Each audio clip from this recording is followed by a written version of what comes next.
We are here to frighten and disturb. Listen at your own discretion. You must be either mad or insane to seek out this godforsaken place. But since you're here, I guess I can show you the nest of horrors. Don't fall in.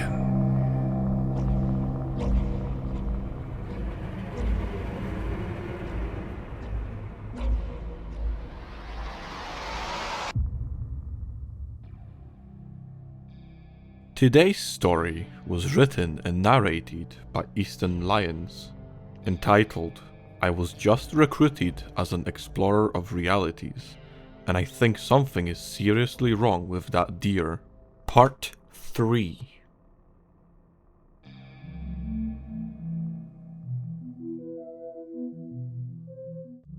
Okay, before I even start, I would like to make one thing clear.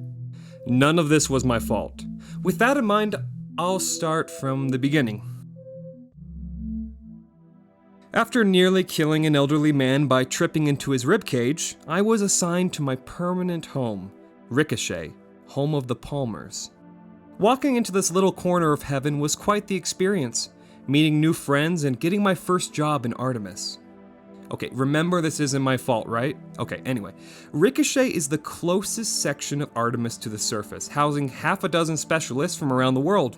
It had all the bells and whistles of any secret operation, a massive garage with a training course, dozens of vehicles ranging from futuristic to ridiculous, an equipment warehouse, and a broken vending machine, which I've lost $5 to and counting. Despite how amazing this place was, the kitchenette was cheap and the Wi-Fi terrible, slight dampers that left me in a sour mood. My room was quite nice, a bed, bookshelf, and closet to keep what little belongings I had.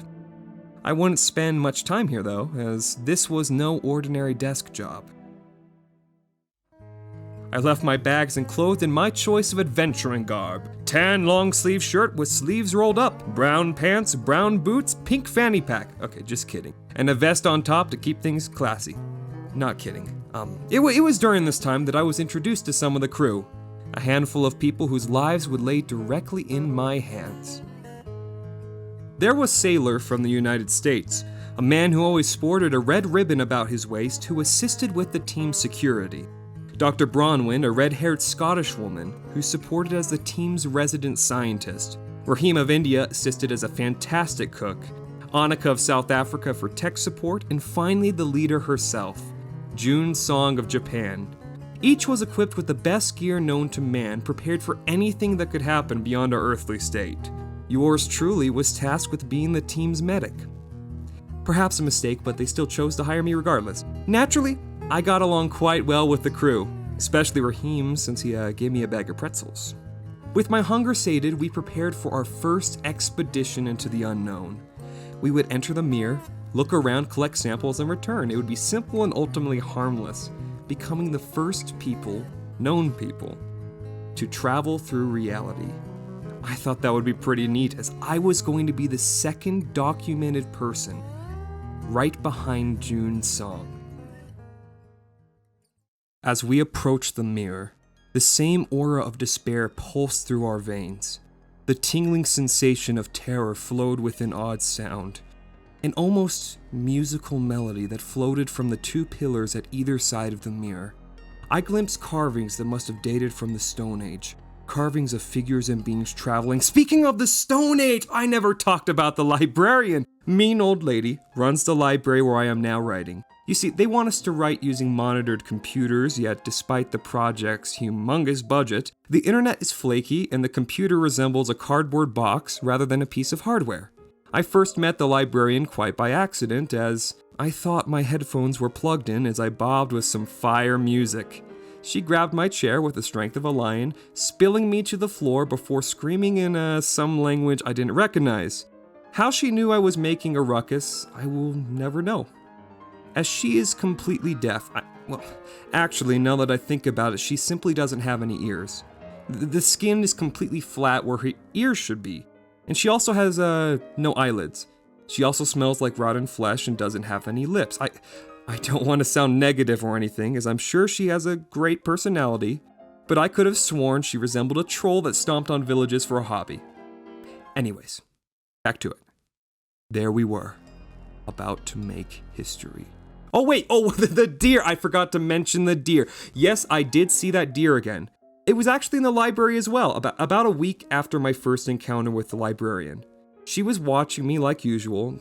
She doesn't really have a choice, as she has no eyelids, and I'm the only one who ever uses the library, which is weird. I don't recall anyone else using it or even mentioning it. I just kind of found it. How the heck did I even find it in the first place? Anyway, I was trying to order a pack of colored pencils for an art project I was working on when I heard someone's voice.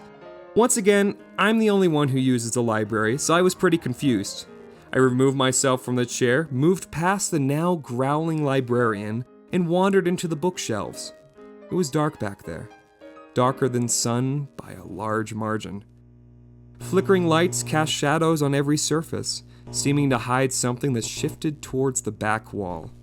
I walked cautiously, my teeth practically chattering as I neared the thing. My eyes skirted volumes of forgotten lore, ancient diaries, and a massive tome to find the being in question. My eyes failed to adjust, only hitting at the monstrosity that lay before me. The light flickered, and there it was. The deer was hopping on one leg. I prefer not to write what I screamed, but it was altogether not pleasant and clearly hurt the creature's feelings. It hopped away, leaving me alone in that dark corner with the librarian. I hadn't noticed her, but she had followed me the entire time, quite literally breathing down my neck. Oh, sorry. Back to the mirror. Yes, we paused before the mirror. June's song beginning a speech very reminiscent of the moon landings. It was mostly touching and quite inspiring, but beneath the words and the horrible sense of dread from the place, I felt like something was missing. I patted my pant legs, trying to hide my discomfort as I pulled each of my pockets inside out. I was emptying my left pocket when the deer appeared out of nowhere, silently sauntering past my side directly into the mirror. I froze, my mouth wide open as I watched the creature appear on the other side, becoming the first being ever to cross dimensions. Here we were, about to be the first to ever cross realities, and the flipping deer beat us to the punch. I was so mad, once again saying things I will not write here, and threw myself after the thing. I planned on tackling the deer, but the deer was obviously faster. He ducked past my feeble attempt as I landed inside the alternate world, turning around before baaing like a goat. He clapped his two front hooves together and began hopping on a single foot away from sight. Get back here, you! I'll let you use your imagination.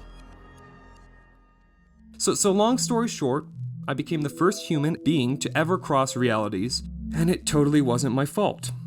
June's song refused to speak to me for the rest of the mission, besides a very detailed death threat. And Symphony Garf wasn't happy either. Still just as beautiful, but still just as scary. The only person who seemed somewhat unfazed with the incident was Dr. Bronwyn, but whatever comfort she tried to offer me was hidden under her thick Highland accent. Despite her speaking English, I literally had no idea what she said. Anyways, the librarian is growling again, so I think my time is up. I promise I'll describe the other reality, but I just needed to get that off my chest. I just needed people to know that it wasn't my fault, it was the deer's. No one believes me, but I know that Hopping Fiend is a threat to humanity and could destroy everything we ever worked for. If I ever see that four-legged, antler-wearing, black-nosed deer again, I'll probably scream. Update. I screamed. Consider reviewing us on iTunes and Stitcher, and following us on social media at Nest of Horrors. Thank you for listening.